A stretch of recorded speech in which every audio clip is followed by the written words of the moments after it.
Welcome to Theater Talk. I'm Ann McBride. Co-host Ed Schoaps and I are here the first and third Fridays of the month to tell you all about what's happening in the Mid-Willamette Valley theater world. Hi, Ed. Hello, Ann, and welcome, theater lovers. Man, it's been a busy summer theater season here in the Mid-Valley. We've had lots of fun bringing you our interesting guests and talking about great shows happening at your favorite theaters. Who's on our guest list first on today's episode, Ann? Joining us first today on KMUZ Theatre Talk, director Susan Schoaps stops by to talk about auditions for the smash hit comedy The Play That Goes Wrong, happening September 2nd at Pentacle Theatre in Salem. And in today's second segment, we'll talk with Thomas Nabhan, Susan Coromel, and director Ceballos from Theater 33 about the 10th anniversary New Play Summer Festival of Works by Pacific Northwest Playwrights that's winding up later this month. They have some good news about a show extension. But first, let's check our KMUZ Theater Talk calendar to see what else is on the boards. Ann? Albany Civic Theater at albanycivic.org. Albany Civic Theater is doing the Savannah Sipping Society, and it opens September 15th at Albany Civic and plays through the 30th. And they are also doing My Son Pinocchio Jr., the play that students at Albany Civic Theater's summer camp have been rehearsing. Opens the 18th and plays through the 26th. See the website for tickets. Brush Creek Playhouse is at brushcreekplayhouse.com, and they are calling for directors to propose for shows for their playhouse and for actors to audition. If you're looking to get on stage or direct, they'd love to hear from you at brushcreekplayhouse.com. The Elsinore Theater at elsinoretheater.com. For information about local events and touring shows on stage at the Elsinore, go to elsinoretheater.com or their Facebook page. Enlightened Theatrics Summer Camp 2023 runs through August 25th for middle and high school students, and they also have an introductory theater class for elementary kids. For information on showcase performances, go to enlightenedtheatrics.org. Gallery Theater at gallerytheater.org. They celebrate their 55th anniversary with a gala on August 19th. Auditions for Gallery's production of Puffs are happening August 22nd and 23rd from 6:30 to 9:30 at the theater. Sign up on the auditions link at gallerytheater.org. And Matilda the Musical comes to the main stage at Gallery Theater September 8th through October 1st. The Majestic Theater in Corvallis at majestic.org and also on Facebook. Majestic's summer youth camp production of Shakespeare's Comedy of Errors plays August 25th through 26th. And November 4th through 19th, they'll have Candor and Ebb's hit musical Cabaret on stage at the Majestic Theater in downtown Corvallis. Get tickets for these shows at majestic.org. Mid-Valley Musical Theater at mvmtheater.org and on Facebook at Mid-Valley Musical Theater. They are presenting the final performances of their musical Newsies through August 19th in the Albany Performing Arts Center at West Albany High School. Listen to our Theater Talk podcast for our interview with director Diane Allen and actors Eli Nicholas and Curtis Allen for more about this great show. Pentacle Theatre is at pentacletheatre.org, and Pentacle has announced its 2024 season of shows. Check out our Theater Talk podcast to learn more about what's coming to the Pentacle stage next year. But on stage now through September 2nd at Pentacle is The Curious Incident of the Dog in the Nighttime. Check out our KMUZ Theater Talk podcast for an interview with director Debbie Neal and cast members Christopher Schoaps and Victoria Vennard to learn more about this great show. Coming up September 2nd at Pentacle Theatre are open auditions for the hilarious stage comedy, The Play That Goes Wrong, and that's directed by my better half, Susan Schoaps, and she joins us later on today's show to tell us all about it. Joe Dodger's acting workshop for actors 18 and older is at Pentacle Theatre's rehearsal studio in downtown Salem. To sign up, go to tickets.pentacletheater.org. The Salem Playhouse at thesalemplayhouse.com. They also offer acting classes for both kids and adults at Kaiser Homegrown Theater and adult classes at Chemeketa Community College. To sign up, go to thesalemplayhouse.com and click on the Classes tab. Spotlight Community Theater at spotlightct.com is calling for play proposals from directors for their 2023-24 season. To apply now, go to info@spotlightct.com. Struts and Frets Theater Company at strutsandfretstheater.org. They are doing Shakespeare's A Winter's Tale at Struts and Frets, and it closes August 19th at Eola Hills Wine Cellars on Highway 99 in Rickreall.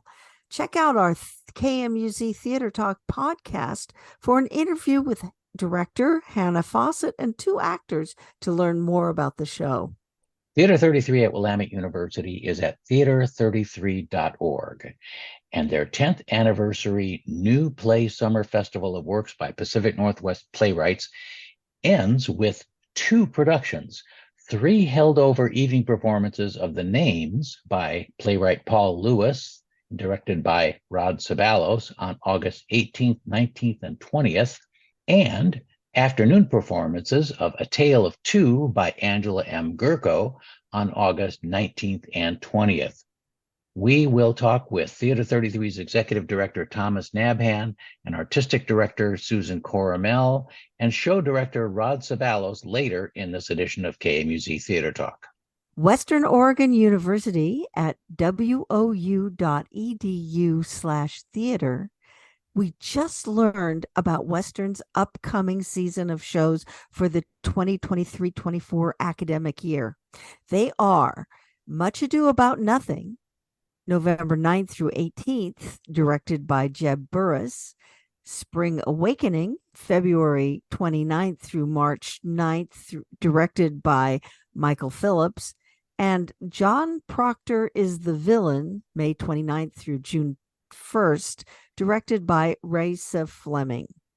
At Willamette University, which is wutheater.com, Willamette's 2023-24 season kicks off October 26th through November 12th with the world premiere of In the Deep, a new musical with book and lyrics by E.M. Lewis and music by Clarence Roscoe McDonald. That wraps up this week's Theater Talk calendar. Coming up next, we'll hear from show director Susan Schoaps about auditions on September 2nd for the hit comedy, The Show That Goes Wrong, coming to the Pentacle Theatre in Salem. Stay with us. We're speaking here with Susan Schoaps, director of The Play That Goes Wrong, about auditions September 2nd. Welcome to Theater Talk, Susan. Thank you very much for having me. Susan, I just need to say something about you. You have done everything in the theater. Oh. You have directed. I have acted in a play with you, and you've also been the wardrobe mistress for a play. You single-handedly transformed the costume shop at Pentacle Theatre, organized it. Not single-handedly. I have had a lot of help with the costume shop. Well, but it's kind of under your direction, and you have a lovely singing voice, and I hear you are a dancer, and you have a full-time job? Yes. Yes, that is the joy of volunteer theater. Wow. I mean, this is just amazing to me that you have done all this and you still want to direct.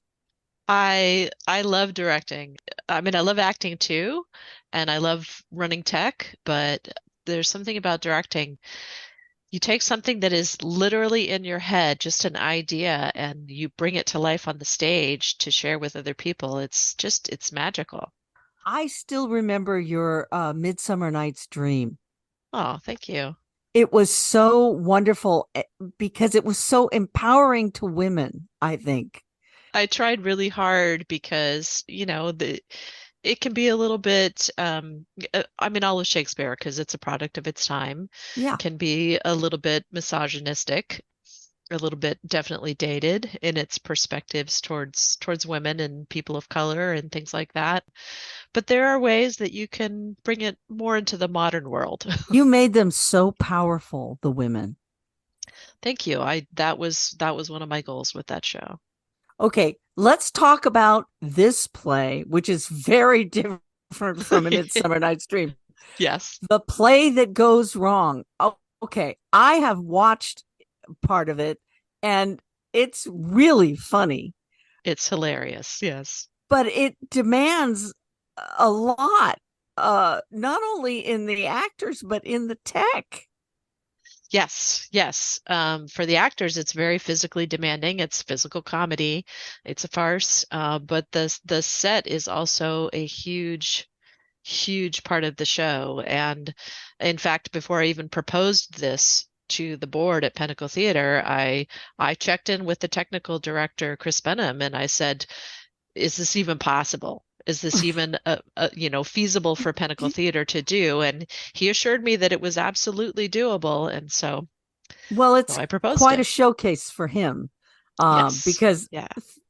it's just I don't want to spoil it for the audience, listening audience, but things fly off, things go wrong. It is well named. Oh my goodness. Everything that could possibly go wrong in theater does go wrong. It was really funny. And so many things kind of key your memory. Oh, I remember when the mantle fell, that kind of thing. Oh, Yes. that's so what kind of actors are you looking for in this play? I need actors who are up to what is really quite a challenge. It's again, very physically demanding show for all of the actors, even the actor playing the dead body, um, has to be able to, he has a Oh lot yeah, to he's got do. a lot to do. And then they're also acting as characters and actually as two characters because it's a play within a play. And then they also have to do British accents. So it's a lot to juggle for an actor. Just give us a little recap of the premise of the play and the play within a play. It's a troupe that's putting on a play called The Murder at Haversham Manor.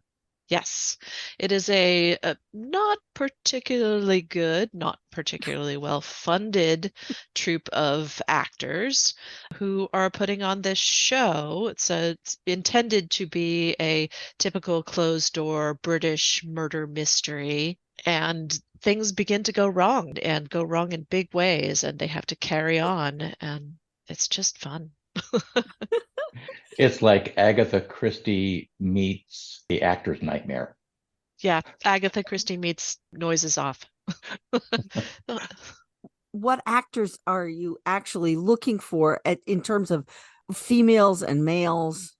Some of the roles are defined gender roles. The female lead, her fiance's brother. Beyond that, there are some roles that again are defined gender roles based on the script and the license that we have, the contract that we have. But there are some roles that could be played by any gender or someone who's non-binary. So there is some flexibility built into that. When you show up for auditions, who are you looking for? I'm just looking for people who are able to handle the physicality of the show and have fun with it and make it look natural, which is hard. Timing is everything in this show. Yes. Yeah, it's very hard. So, would you advise going to the website and looking at the auditions or printing out an audition application? Or Yeah, absolutely. Go to the website. There's a synopsis of the play. Actors can check out a copy of the script from the Pentacle Theatre office if they want to read it ahead of time, which I highly recommend that they do. And there are also audition forms available on the website. It's very helpful if you could fill those out ahead of time, rather than having to do those on the day of the audition. It just sort of makes things smoother and less stressful. And that is my goal for audition days. Is I know it's everybody's nervous. I am always more nervous as a director on the day of auditions than I am as an actor. So everyone's going to be nervous, including me. So any way that people can make things a little bit easier on everyone is always helpful. Do you envision this play any differently than other people have done it? This play in particular, it's a little bit hard to do anything outside of what is defined by the script, because what happens with the set is so precise and Yes. particular. Even the blocking, I was going through looking at blocking, and actors have to be in certain places on stage relative to other things on stage based on what is going to happen physically Right. with the set. So there's not a ton of flexibility built into that. Beyond that, actors can have fun with the characters. They don't have to play it the same way that, it was done on Broadway or that it was originally done in London. So are you looking for good actors who can act badly? Yes, you have to be a very good actor to act badly, I think. And yet make it look natural when things are going wrong. That has to be a natural reaction. And So, the stage manager particularly needs to have that bad acting thing. yes, yes, exactly.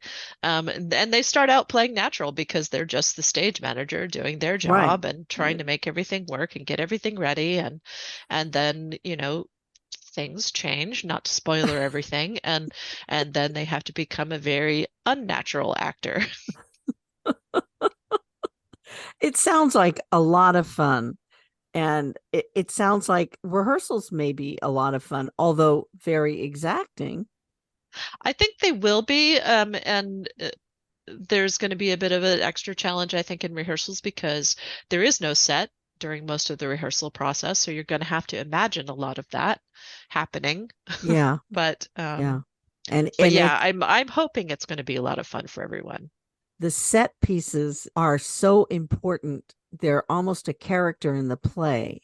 Absolutely. And that will be hard to work around in rehearsal. Yes. The actors are really going to have to use their imagination, and then there will be a big transition. I mean, there's always a transition when you move from the rehearsal space onto the actual set. I think that is even going to be more magnified in this show because of how important the set is. Yeah, it's a character. It is. What from your previous directing experiences are you bringing to this show to make it a success? Well, fortunately, I have also previously directed Noises Off at Pentacle Theatre, so that is kind of like a warm up for this. I think Yes. the physical challenges in this show are even more than they are in Noises Off, and the set is even more important than it is in Noises Off. But And that's that kind saying of gave some. me a yes, yes, it is. So I think that sort of gave me a little feel for how to manage that kind of comedy and the physicality that's required. And the show is The Play That Goes Wrong. Auditions for The Play That Goes Wrong happen September 2nd. That's a Saturday at 1 o'clock at the Pentacle Theatre, which is on 52nd Avenue off Highway 22, about 6 miles west of Salem. The doors open at 12:30 for auditions. Bring your audition form, which is available online at pentacletheatre.org. Click on the show's link and you'll find the auditions page there. Thank you very much to my lovely bride, Susan, for joining us here on Theater Talk. Well, thank you both very much for having me. Yes, thank you. In just a moment, we'll hear from Thomas Nabhan, Susan Coromel, and show director Rod Ceballos with some great news about Theater 33's Summer New Play Festival. We'll be right back with more KMUZ Theater Talk, so stay with us. We're speaking with Susan Coromel and Thomas Nabhan and also Rod Ceballos from Theater 33, to tell us how their 10th anniversary season is going and to talk about upcoming projects. Welcome to Theater Talk, you guys. Thank you. Thanks for having us. Thomas Nabhan, you're one of the main drivers of Theater 33. How's the summer festival been going this year? It's the 10th anniversary. Yes, it is the 10th anniversary of us doing a summer new play summer festival where we feature 6 new plays by Oregon Northwest playwrights. This season has been going great. We started off with Solastalgia, a kind of magical story about wildfires in the Northwest. And then we followed up with Working for Crumbs, a really funny comedy in July. And we just finished the first weekend of The Names by Paul Lewis, a beautifully written play, World War II drama that takes place in occupied Italy. It's our best attended summer so far. And I've got some news about The Names by Paul Lewis, directed by Ceballos. We're extending The Names to August 18th, 19th, and 20th at 7 p.m., all evening shows. That's really great. Before we talk to Rod, what attracted you to this particular play? Susan and Rod and a play reading committee choose the season. And I think we got 33 submissions for this summer season. It's just a great play, but you can talk better to it, Susan, about that. Paul wrote and composed the musical that we did last summer, Lost in the Hills. And typically we don't double up. If a playwright has submitted one, they have to take a season off before the next. But when we were looking at the submissions this year and trying, it's more than just finding the best 3 plays for the workshop productions. It's also about building a season that has variety for our audiences too. And it was just such a compelling play in and amongst the other plays that we were looking at. And so, I mean, that's what drew me to it. It's a standalone, compelling play on its own, but it also fit really well into our season that we were building. The show has a very broad scope. I mean, when I read the description, I thought, wow, this sounds like a 3-hour film. So how is this story unfolding on stage as a piece that is in progress, that is being still worked on?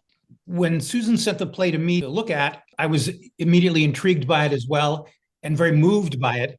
I saw the theatricality that could be achieved with putting this play on stage with all the varying locales, the fact that it's a memory play, very similar in memory to a lot of Arthur Miller's plays.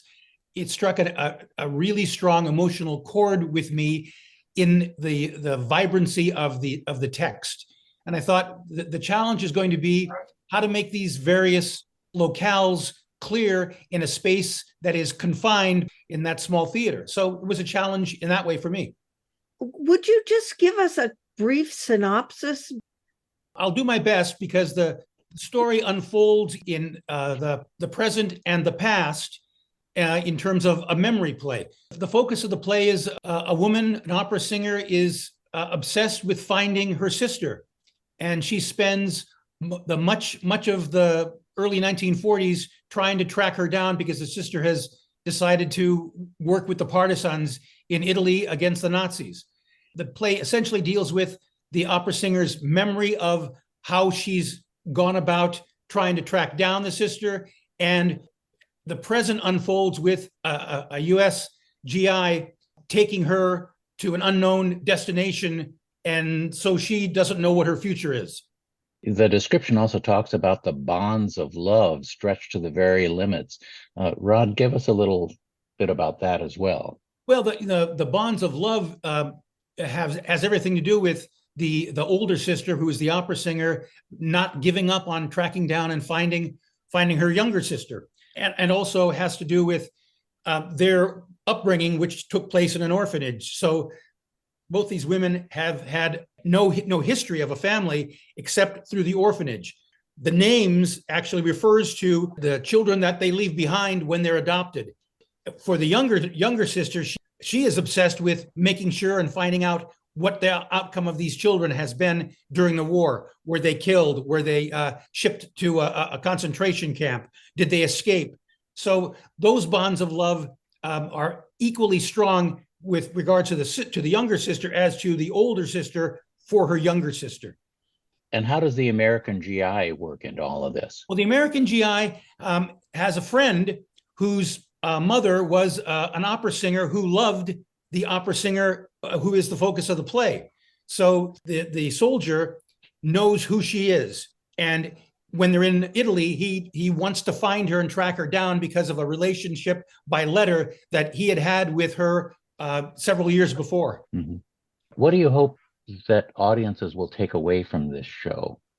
Well, I hope that they find the story as heartfelt and as emotionally and passionately driven as I did when I read it. The play is about the bonds of love and the lengths that we go to achieve and fulfill those bonds and hold on to them. And I hope it will touch everyone in a way with regards to love and loss and reconciliation. Rod, how has it been to workshop this play? What are some of the challenges that you faced as the director to bring this to the small stage in the Putnam Theater at Willamette? When Susan first told me that she would like me to direct the play, with her assistance, I contacted the playwright and we began a relationship over the phone that started, I would say this past April. And one of the first things I wanted to do with him was find out what his hoped for outcome would be with this play. What did he want to achieve?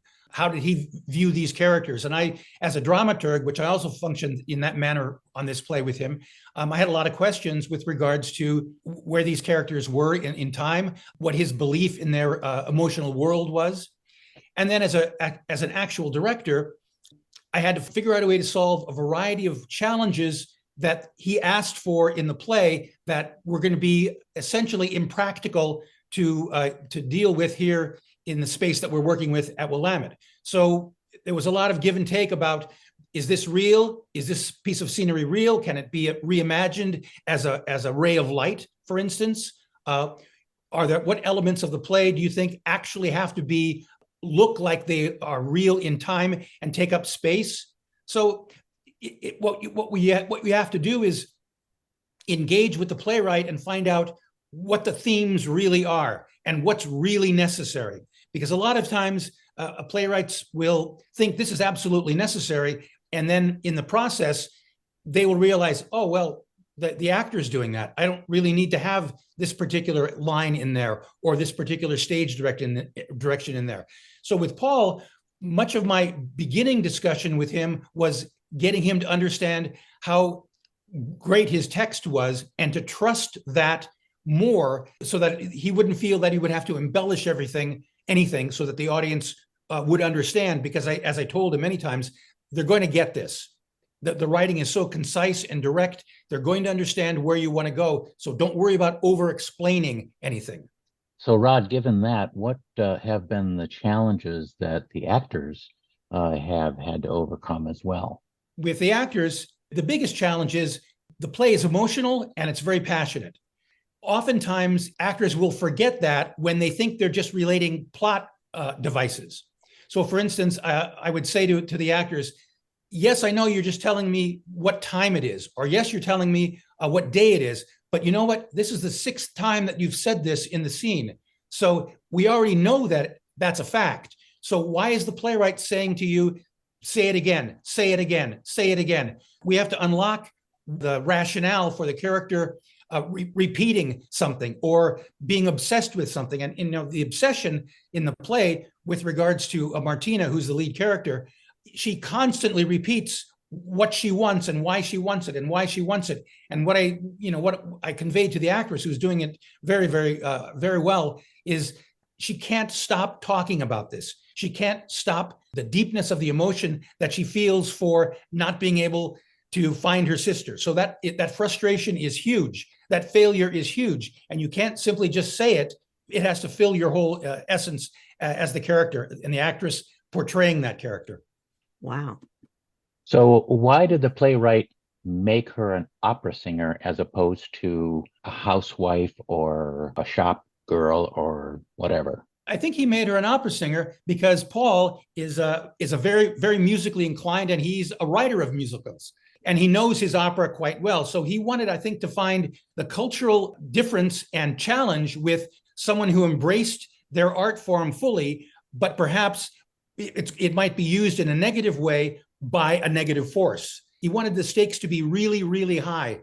And I think that's why he made this character, the opera star, be at the top of her game and have to risk everything to try to save her sister. Well, not only that, but when you look at opera itself, it is the most passionate stage art form on the planet. I mean, Yes, it is. And it has a very long history in Europe, not so much in the US, but I mean, the European opera goes back centuries, if not for places like La Scala Opera House in Milan and the Vienna Opera House. People here don't have an appreciation for how important that is as a cultural part of European life. And as Rod said, the Nazis want to leverage her name and her talent for their own means. That sounds like a very complicated play. It is extremely complicated. There's several subplots that conflate in the last, I would say 15, 20 minutes of the play, which is wonderful playwriting, so that each character has a huge part in bringing the story to its fruition. Wow. So do you think the playwright is going to make this play longer or keep the structure that he has for it now? My working with him, I've got him to make it shorter, as a matter of fact, and tighter. As I said earlier, to trust what he's written and not worry about the audience not understanding what's happening. He feels too the play is pretty much in its final form at present, and hopefully audiences will agree with us. Are you using opera music for scene changes and that sort of thing? Not for scene changes, but there is opera music in the play. We have to go back and forth between Anzio and Sicily and the GIs landing and fighting in Italy. We have to go back and forth between those scenes and scenes in which she's looking for her sister. That must be interesting to stage. How do you make the audience realize it's a different place? The way we've come up to solve this the most directly is the scenes in which the GIs are present, and in fact, those scenes take place pretty much in the present. There's a real Jeep on stage.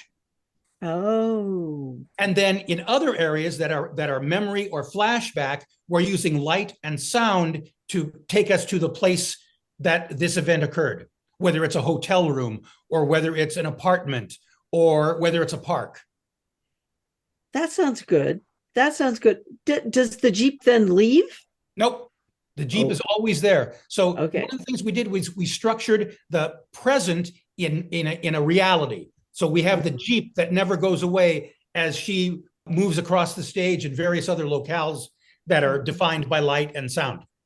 I see. Wow, that's an interesting way to solve the problem. It's creative, I believe, and also it lets us really be tight with our budgets. So tell me, how do we get tickets to see this wonderful show? You can see the names on August 18th, 19th, and 20th by going to our website, theatre33.org. That's THEATRE33.org, and reserve your seats.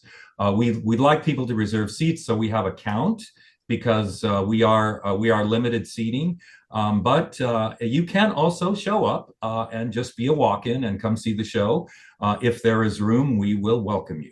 We do have a suggested donation of $15. When you reserve your seats, you can pay the donation then. You can pay less, you can pay more, or you can come for free. It's up to you. So at the same time that we have the names playing in the evening on August 19th and 20th at 2 p.m., we have a brand new play called A Tale of Two. And it is going to be in the Rodgers Music Hall, when there'll be information on the website about that. And this is just a delightful play, a coming of age story of of high school students getting ready in their senior year to apply for colleges, and an unlikely friendship that is created by the two main characters. Angela Geico is the playwright, and she's coming to us from Seattle. The entire team for this pop-up is coming from Oregon State University. So our director is Liz Hellman, who's our associate artistic director for Theater 33. She's a teacher at Oregon State, and she's cast it among her current Oregon State theater students. Well, thank you, Rod Ceballos, the director of The Names, and Susan Coromel, artistic director of Theater 33, and Thomas Nabhan, executive director of Theater 33, for stopping by today.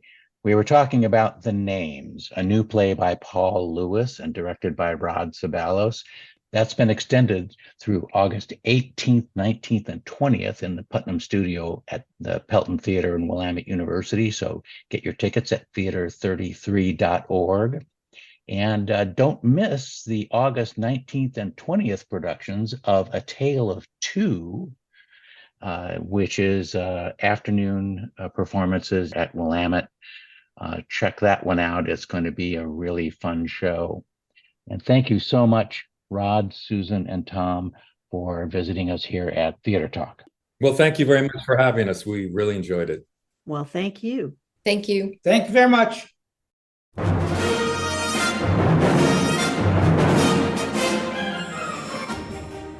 It's time to wind up today's KMUZ Theatre Talk program. Thank you for joining us. Next week at 9 a.m., you can tune in to Talking About Art with Joel Zack.